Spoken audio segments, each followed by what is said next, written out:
Are you looking for an athletic scholarship? You're in the right place. This is the Recruit Me Athletic Scholarship Podcast, the longest-running podcast on recruiting and athletic scholarships. We're here to help your family navigate the recruiting road all the way to an athletic scholarship. He's a recruiting expert and a dad of a D1 athlete and a high school athlete pursuing a scholarship. With a wealth of experience to share, here's Recruit Me CEO Brent Hanks. Welcome to episode 268 of the Athletic Scholarship Podcast. This week's episode is, Hey, high school student athlete, do you want to play in college? The Athletic Scholarship Podcast is one of the many resources of Recruit Me. Recruit Me is a place to go to get a comprehensive step-by-step way to get recruited by colleges and get a scholarship. I invite you to go to recruit-me.com/podcast3 and click Listen Here to go back and listen to any of the past Athletic Scholarship podcasts. There are many great and helpful subjects in the over 260 past podcasts. I, myself, have done over 60 of the podcasts, and John Fugler, the founder of Recruit Me, recorded over 200 episodes. Pick some to listen to as you exercise, as you drive to school or work, or as you do work in your yard. I know you'll find at least one helpful recruiting nugget in each of the episodes. So, I was watching college football last Saturday, and the announcer was telling the background story of one of the starting quarterbacks in the game. The announcer said the quarterback was with his third team and his sixth year. The thought that entered my head when I heard sixth year was, wow, that takes a lot of want to, a lot of dedication to the sport, and a lot of mental toughness to play 6 years in college football. So how many times did this college football player ask himself, do I want to play college football? When did that dream or thought first enter his mind? This developed into this episode on when do you start asking yourself or asking your student athlete when they want to play their sport in college. How many times do you revisit that question in high school or college? How does the question of do you want to play in college affect your perspective for high school sports and college sports and in recruiting? And when do you have to 100% answer that question? As you heard in the podcast introduction, I'm the father of 2 boys. Well, they're men now. Parker's now 22 years old and a senior at Northwestern University in Evanston, Illinois. He pitches for the Northwestern Wildcats baseball team and has played 3 years for the Wildcats, and actually has 3 years left that he could still play. This year, which is his normal senior year, and the next 2 years of eligibility left. One from COVID and one as a graduate student. Parker's sophomore year was cut short because of COVID. So he gets an extra year of eligibility, plus he can play 1 more year as a graduate student. His plans right now are to complete this year, 2022 season, and if healthy, play 1 more year at either Northwestern or at another school while taking graduate courses to get his master's degree. So let's just lay out Parker's journey or path of asking the question of, do I want to play college baseball? I'm sure the question actually came up in a different way as a 9 or 10-year-old. It was probably in the form of, I want to play in the major leagues for the St. Louis Cardinals. Parker's first college thoughts may have started when the then Southwest Missouri State Bears baseball team went to the College World Series in 2020. As Parker played and pitched a little on his high school team his sophomore year, and then had a successful summer playing with his club team and playing for Team Missouri at the Junior Sun Belt Tournament in McAlester, Oklahoma, he started to realize he could probably pitch in college at some level. Now, neither Parker or I knew how to get recruited. We did not know about Recruit Me, and just expected as he matured and continued to pitch well, then colleges would just show up and find him and offer him a full ride. Luckily, a high school coach set us up to meet with his brother, who is a Division II pitching coach at Lubbock Christian University in Lubbock, Texas. Lubbock Christian arranged an official visit in October of Parker's junior year of high school. Go back and listen to episode 225 to learn more about official visits and episode 215 to learn about Parker's official visit. This was Parker's solid proof that he could play college baseball and that he wanted to play college baseball. So far Parker wanted to play professional baseball, then for a local college team. Then, as he entered his junior year, the question of, do I want to play in college, was a solid yes. For Parker, the do you want to play in college question hasn't been asked since his junior year of high school. His passion didn't wane through his successful college freshman year. It didn't diminish as his sophomore year was canceled. It actually burned the desire a little hotter as the season got taken away. The question to play his junior year was still a yes, as a slight injury and COVID restricted some of the season and made it up and down for him and the team. Now his senior year has been a solid yes, but Parker will start asking the question as he prepares for his possible fifth year or graduate school year. COVID made Parker and us, his family, appreciate the opportunity to get to play, to get to travel, to get to watch, and to get to meet families from all over the country. So based on health, based on academics, based on job opportunities, and based on his desire, Parker will be making a decision on the question he asked himself 6 or 7 years ago. Do I still want to play college baseball? Do you see why when I heard about the quarterback in his 6th year I was triggered a little bit? Our family and Parker is at that stage, a state of reflection and a state of a decision. Now, Sutton, my younger son, a senior in high school, has a different path. As I have said many times, every recruiting journey is different. Your sport, your size, your academics, your skills, being right or left-handed, and your desires are all just a few of the factors that influence your path. Sutton's journey started like Parker's. Pro dreams, local college dreams. But playing in Big Brother's shadows, being right-handed in baseball, and actually being more athletic, faster than his brother, and being dragged to all of Parker's games are some influences. Sutton's skill set really started to show his freshman year of high school. He started to grow, and his speed on the base paths and in the outfield helped him to dedicate himself to baseball.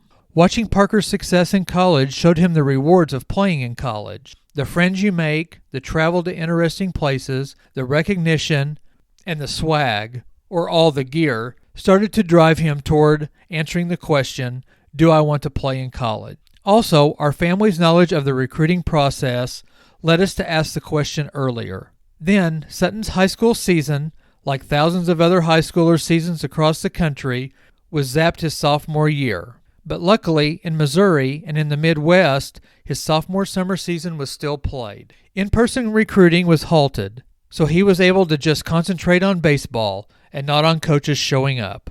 Sutton got to travel, stay in hotels, eat with his team, ride on a bus or a van to tournaments, and play against a high level of competition, battling for time and getting a feel for what college might feel like. During this time, we did research on colleges and got a good feel for campuses and at the level of play Sutton could play in college.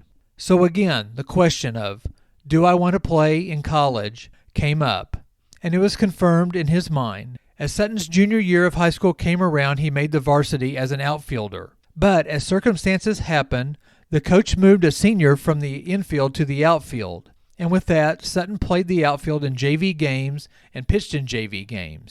He was the year-long courtesy runner for the catcher and a pinch runner.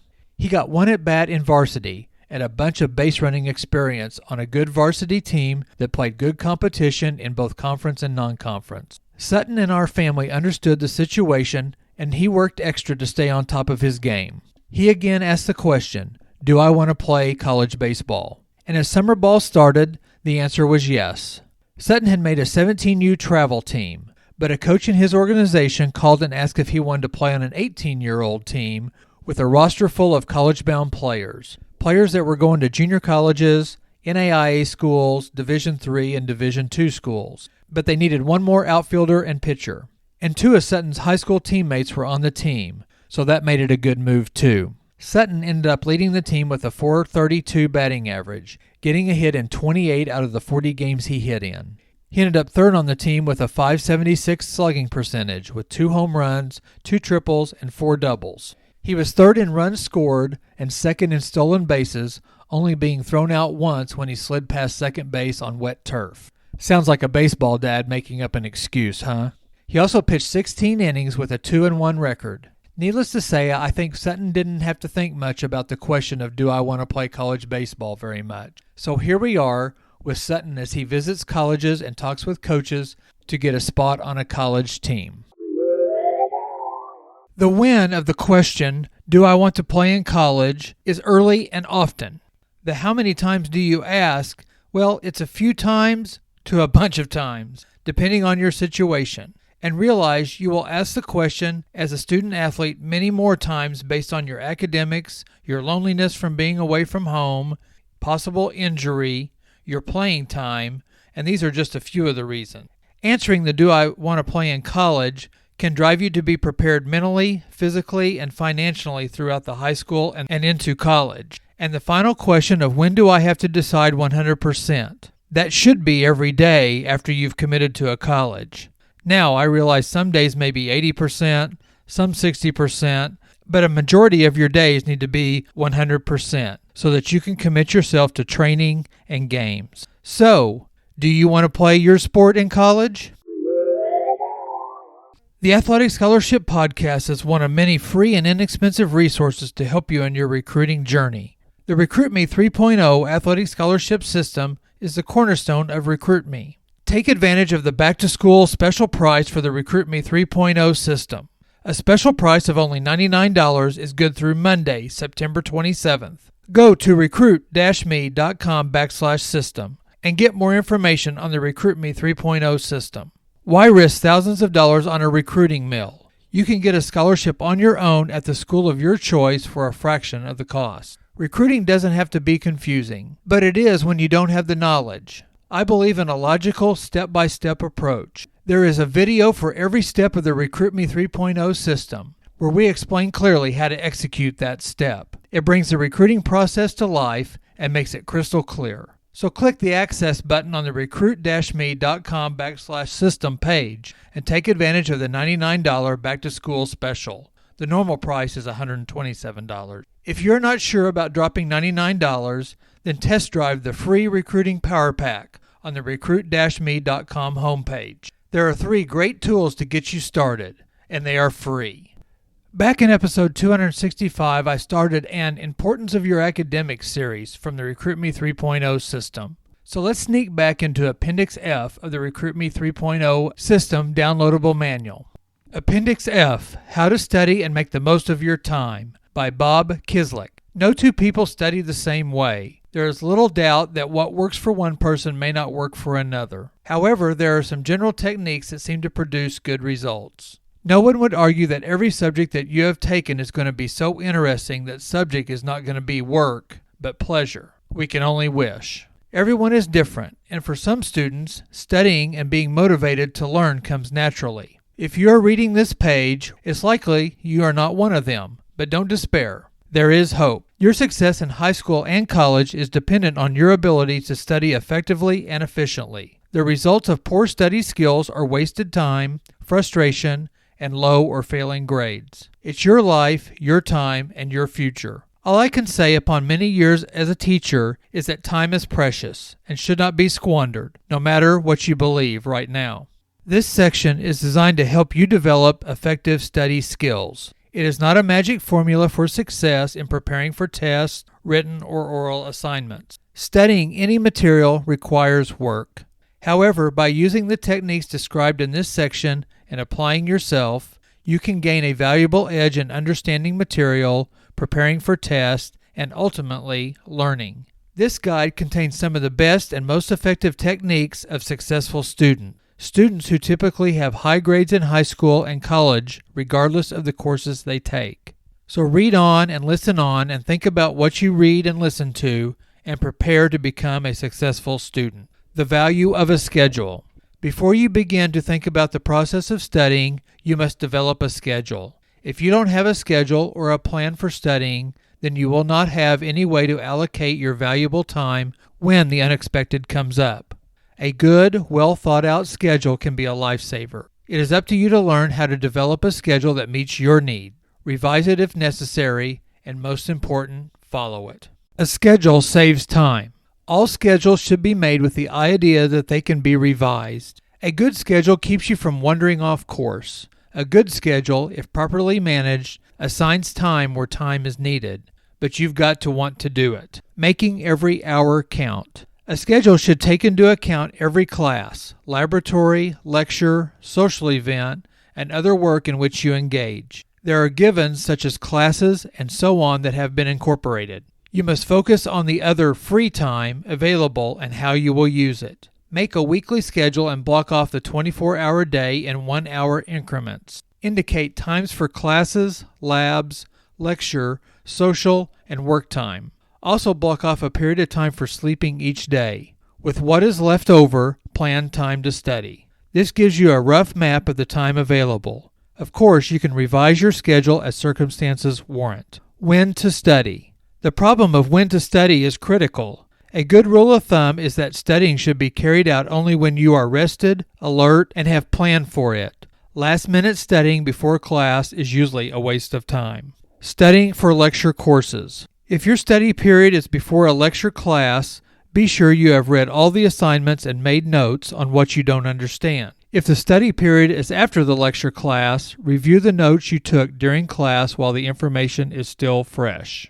Studying for recitation courses. For classes that require recitation, such as a foreign language, be sure to schedule a study period just before the class. Use the time to practice. Sometimes practice with others can help sharpen your skills in a before-class study period. Making and revising a schedule. Don't be afraid to revise your schedule. Schedules are really plans for how you intend to use your time. If your schedule doesn't work, revise it. You must understand that your schedule is to help you develop good study habits. Once you have developed them, schedule building becomes easier. Thank you for listening. Join me next week on the Athletic Scholarship Podcast. Contact me if you have any questions or suggestions. Contact me at Brent, B-R-E-N-T, at recruit-me.com. Please share this episode with any other student athletes and families you know. See you next week.